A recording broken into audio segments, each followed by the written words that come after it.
Welcome everybody to the Resilient Podcast. My name's Neil Tan.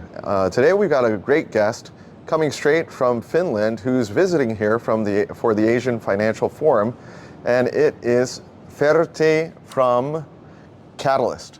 Welcome, Pertti, to the podcast. Thank you very much. It's a pleasure to be here. Yeah, thanks a lot for coming and coming all the way to Hong Kong from Finland. So maybe we can just kick it off with like a quick introduction about what you do, what the platform that you've kind of created, and just give people a little bit of a flavor of what you're up to. Thank you. I'm pleased to do it. Yeah, we have been doing since 2017 the human analyst with the social physics tools, which means that we look the human behind the data. And during these years, we have also done research with Aalto University and very interesting findings. And our research has been published in Nature magazine, which is not everyday things for us to get it through in these good magazines.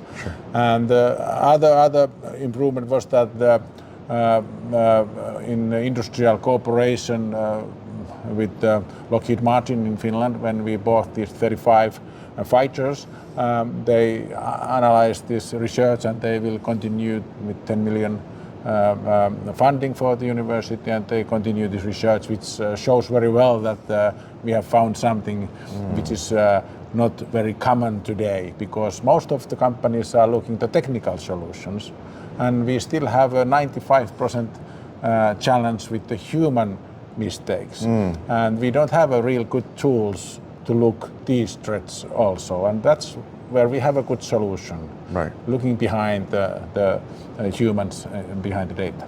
So maybe just to get people around the idea, what sort of use case do you see inside of financial services, for example, of what you have as a solution set? Yeah, I think that the one very clear target is that the capital investors, when you have, let's say, 30 companies in your funding project, and you are looking at 20 new ones.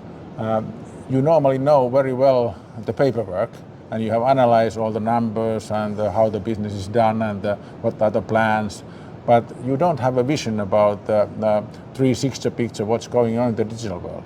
And there can be very big risks that after your investment, then maybe they have lost the patents or they have lost the very critical information. And how you can know it if you don't have a tool to look to internet, what's going on in there. That's a very, very good example that you can have a second opinion about your normal work from the digital world. So it's really almost a digital companion or a digital assistant in terms of the due diligence process for, let's say, an investor or other. Right. Exactly. This is one way to do it. Right. And then it looks after the entire internet and just kind of scrapes all the data and brings it all together from unstructured to structured data and then presents it. Right? Exactly. Okay.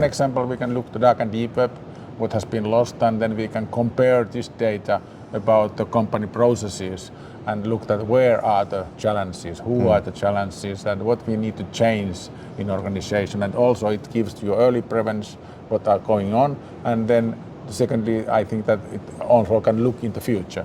That what is the future if you compare the data about the other industries and other companies. Right.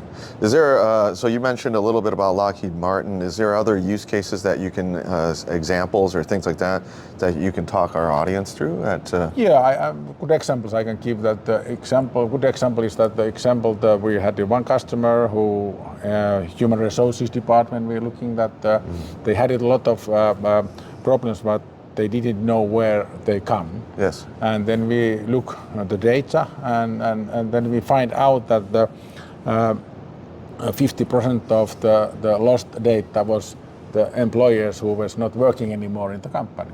Wow. Which means that they haven't the process to check where the employers has used the company email addresses and the domains. And also they had a lot of unofficial WhatsApp type channels where these people still were, even they were working in the competitors. Nobody has created the process to look these things. And when we open the data for them, they see that, okay, and they change the processes in the human resources and the problem was solved, that it doesn't make new problems like that. Right, got it. And if you kind of look at top 3, top 5 types of clients that you would look to serve, what would be those segments inside of the space? Because we are looking at the humans behind the data, this is not so important how we are looking. It's a more a business decision. Sure. And our targets are the public listed companies in Asia, because that helps them, because they have tens of thousands of workers. Yep. And it's only way to follow up this kind of challenges is to analyze the whole data and looking at what happens in the big picture. Right. So let's say you go into a Listo, first point of contact or first use case you would use it for is, let's say, employee due diligence or something like that. Yeah, right? yeah, due diligence is a very good example, because then you have all the data ready, what can be analyzed, and then you can look and check that what are the differences in the real data what you have and open data. Sure. And then, so looking at your own personal journey, how long has this company been around, or how long have you been in this business? This company, we started 2017. Okay. But my background is quite interesting. Okay. I started started very early in 80s. Yes. Working with the Finnish military medicine. Got it. I was 30 years part of the planning process for the medical field hospitals. Sure.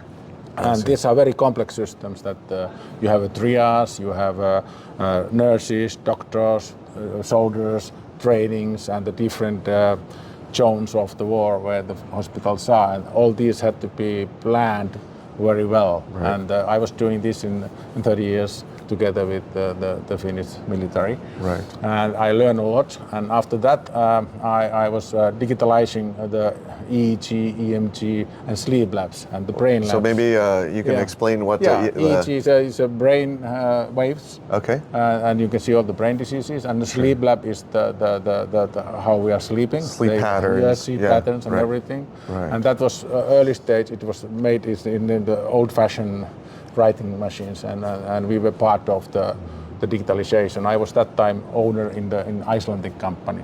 I see. Okay. Yeah, and we started to do that, and it was 15 years time.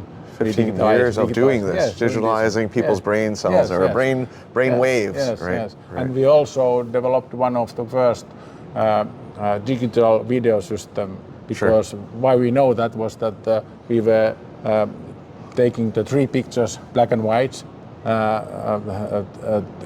in second. Yes. And then we always called the Microsoft in USA and asked why it stopped in the 15 minutes. Right. They said that nobody is doing this more than 15 minutes. And then other problem came that we go over the night, midnight, and then we call again and said, why you are doing it over the midnight? Very early 80s. Yeah, and at that time it was a very, very challenging systems. Yeah. Right. And then I have been in the military business also. We are building the huge shields for the F-18s, NH-90 helicopters. Sure. And camouflage systems, and these are also complicated. Right. And then in the last years I have been as a fellow in the Geneva Center for Security Policy, where we were studying the how to learn things and also the cybersecurity. I see. Yeah. And here in the Asia I have traveled a lot, and China and Asia, and teaching the cybersecurity. Right. So you basically, through your military career, you ended up into the cybersecurity, and then subsequently, how did you come up with the idea of actually doing the business? I was very young. In the 80s, I was only 20, more than 20, and I really liked to create the things and going to the different processes and the complex issues, complex mathematics and complex physics and quantum theory, and all these has always been very interest for me. Right. And what is common, all what I have been doing, it has been because everything is education. Yes. And everything is some kind of security. Right. And this together is now what we are doing in the Qatalis. We compare actually everything what I have learned in my life. It's now in these algorithms. Right. So you ultimately make that transition, and have you found the entrepreneur life? I mean, it's quite different from what you were doing. I mean, you went from the military, which is very structured and hierarchical, to basically having to run the business by yourself, right? I think that to be in the private enterprise is some kind of freedom. You have all the time challenges to solve. Sure. You can't ever stay in the problems.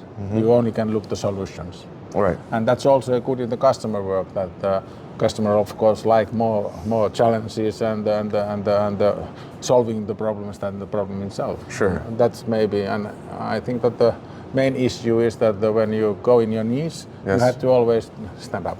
That's a private enterprise life. It's not never easy days, but it's very interesting. So did you start with this concept, or did you pivot into this concept?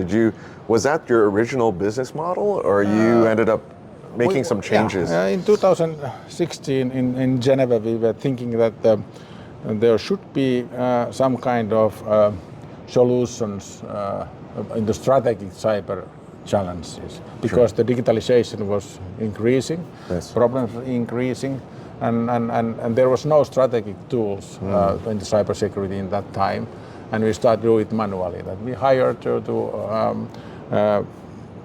analysts doing by hand on computers, and then we shortly go to understand how they are doing the job, and then we start to do the algorithms. Sure. Comparing that what the humans are doing and what can be done by AI. Understand. Got it. And then subsequently you stuck with that business model the whole time for like the 5 years or 6 years that you've been doing it. Yeah, exactly. Right? Yeah. Okay. And now we are in the situation that we know how the algorithm works. We have proved it with Nature magazine, and also proved it by Lockheed Martin to continue and funding the project. Right. Yeah. Great. And then, so when you look at cybersecurity, with the amount of data and also, AI coming into play, obviously, where do you see this whole sector or this whole area going, like the whole cybersecurity That's space? A very interesting question that we can go a little bit more in the eagle perspective. Yes. I think that the society problems is that we are solving the consequences, that what has happened everywhere, that we should look at why these problems are occurring. Right. Because if you take care about your family yourself, I take care about my family and myself, where we need the social politics. Right. It's a very simple solutions if we really start to look at why the things happens. And from this idea, when we go to the digital world, we are still working with the humans. Yes. And it's the same thing, that we really had to look why the things happens. And we had to stop them immediately, not to looking at the afterwards, that when the big and expensive problems. And that's the way I think so that the AI is going, that we more and more understand the big data, more and more we understand we have to look to individuals and help them with their problems, their challenges, even we are in the digital world or in the normal world. Right. And that's why I think that when we look the news and everything, that AI will take our jobs and AI take everything, I think it's nonsense. Okay. I don't believe it. Right. I believe that we learn to use the AI or general AI, whatever it is in the future. It's like any other techniques we have had. Yes, right. Every new technique in the history has been always told that it will change everything. But you don't think it's not that disruptive. You think it's more of an evolution, less of a revolution. Exactly. Yeah, I think that this is maybe in 5 years we have completed something else. Yes. Coming in. Yeah. Right. Yeah. Of course, it's a part of the marketing of also the big companies that this will do these things. But I think in the normal life we go still to the bar, we go with the friends to eating, and we do the normal things where AI has nothing to do. Right. Maybe better service. Yeah. Yeah. Pertti, it's been great having you, having a chat with you. Thank you. I mean, we've been getting along quite well, and look forward to you guys landing in Hong Kong and also developing very well inside of this market. So thank you so much. Thank you very much. Thank you. Thank you. Thank you.